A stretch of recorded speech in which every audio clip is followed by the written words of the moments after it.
এক বছরে 1 lakh follower complete করা আজকে হলো ডে 59। তো ভাই এখন এসছি আমাদের খামারের দিকে।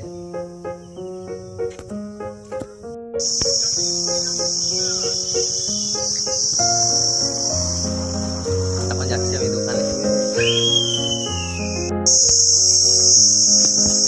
তো ফাইনালি গাইস আমি দুটো আইসক্রিম নিয়েছি বাড়ি এসেছি। তো ভাই এখন এসছি আমাদের পুকুর ঘাটে, ঠিক আছে। এখন আমি মানে এই 6:30টার সময় ঘুম থেকে উঠলাম, উঠে স্নান টান করে পুকুর ঘাটে দিয়ে এলাম। মানে এত ঘুম আসছে এই দুদিন, কি বলবো ভাই। কালকে তো সারাটা দিন ঘুরতে গেলে ভাই। তো কাল আমি গেম ডাউনলোড করেছিলাম বিটকয়েনে, ঠিক আছে। দেখো এই দুটো ছেলে গেম খেলছে আমার সাথে, মানে আমার সাথে। দেখো ওই সাইড একটা ছেলে আছে, ওর লাগাবো আমিও গেম। তো ভাই এখন আছি আমাদের ক্লাবে। ভাই এখন আমি আছি বাড়িতে, ঠিক আছে। এরপর খাওয়া দাওয়া করে বাইরে যাবো, ভিডিও এডিট করবো, তাও পোস্ট করবো।